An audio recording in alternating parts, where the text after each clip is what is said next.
Assalamualaikum warahmatullahi wabarakatuh. Halo teman-teman semuanya, apa kabarnya di hari ini? Semoga kalian sehat selalu, berkah selalu, dan dimudahkan segala sesuatunya oleh Allah Subhanahu wa Ta'ala. Baik teman-teman, saat ini saya akan membahas salah satu aplikasi legal atau aplikasi yang resmi di bawah naungan Otoritas Jasa Keuangan.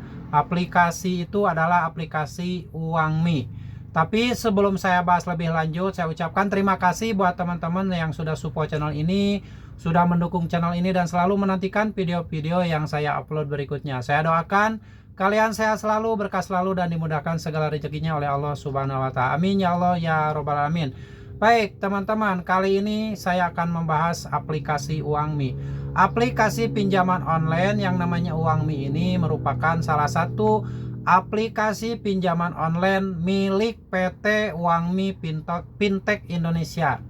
Jadi milik PT Uangmi Fintech Indonesia yang didirikan oleh PT Intidana. Nah, PT Intidana ini adalah salah satu perusahaan yang mempunyai saham di Bank ICBC atau ICBC.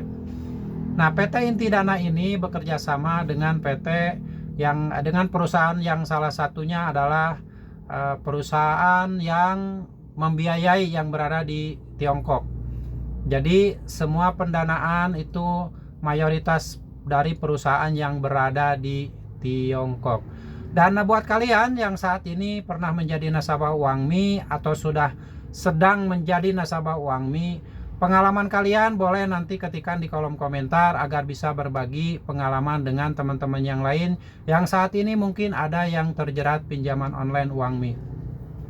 Baik, langsung apabila kalian saat ini berencana ingin mengajukan pinjaman online di Uangmi, jadi Uangmi ini ada dua pilihan, bisa sebagai peminjam juga bisa sebagai pendana.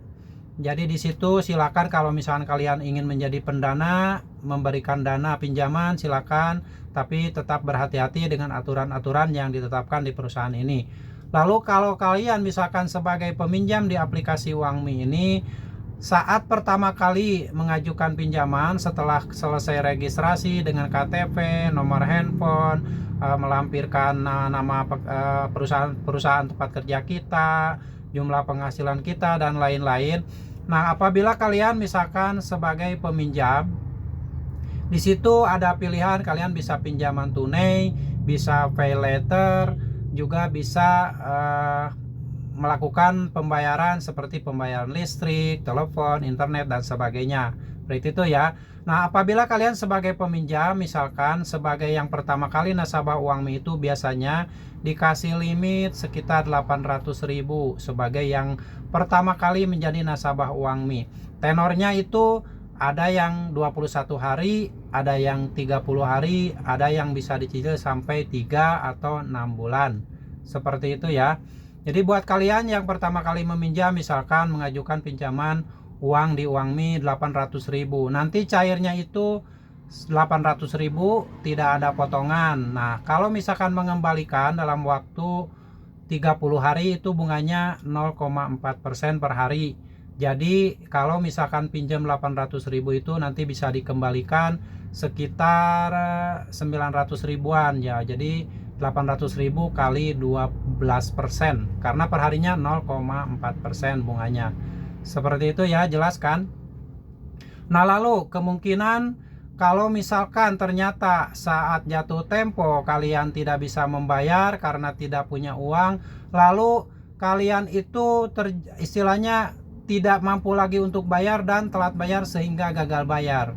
Nah, resiko apa yang nanti kalian akan dapat, yaitu kalian akan mendapatkan skor kredit, data-data kalian itu bermasalah karena PT Uangmi ini merupakan perusahaan besar yang sudah bekerja sama dengan bank-bank besar, sehingga nanti data kalian juga akan masuk SLIK OJK. Jadi karena PT Uangmi ini udah resmi, jadi kemungkinan besar akan masuk SLIK OJK jika kita gagal bayar di aplikasi pinjaman online Uangmi. Resikonya Ya resiko yang lain selain masuk slik OJK, selain data bermasalah, kalian juga seperti biasa, seperti pinjaman online yang lain, akan diteror setiap harinya dengan chat WA, dengan telepon dari DC-DC pinjaman online UangMi. Jadi kalian tidak usah takut, tidak usah merasa betul-betul panik, karena itu kan hal yang biasa. Diteror pinjaman online itu hal yang biasa. Tapi buat kalian yang pertama kali gagal bayar di aplikasi UangMi, kuatkan mental saja. Kuatkan mental saja, kuatkan fisik, kuatkan fisikis, tenang, berpikir cerdas. Jangan sampai kalian berpikir hal-hal yang aneh sehingga nanti terjerumus ke lubang hutang yang lebih besar. Misalkan karena ketakutan, kalian melakukan gali lubang tutup lubang di aplikasi pinjol yang lain. Itu sangat berbahaya sekali. Jadi demikian sekilas gambaran tentang aplikasi UangMi, cara mengajukannya bagaimana, fasilitas yang ada apa saja, lalu resiko terberatnya apa. Karena aplikasi pinjaman online UangMi ini sudah bekerja sama dengan bank besar. Oke, demikian semoga video ini bermanfaat dan buat kalian tetap semangat, tetap jalani hidup dengan normal seperti biasa. Jangan sampai ketakutan walaupun di tengah gagal bayar di aplikasi UangMi. Kalian harus tetap semangat mencari rezeki agar nanti bisa menabung dan insya Allah bisa melunasi hutang-hutang kalian semuanya. Semoga video ini menjadi inspirasi buat teman-teman semuanya dan menjadi booster mental agar kalian tidak takut dengan ancaman apapun yang dilakukan oleh DC pinjaman online UangMi. Baik, terima kasih, sampai jumpa lagi di video saya selanjutnya. Wassalamualaikum warahmatullahi wabarakatuh.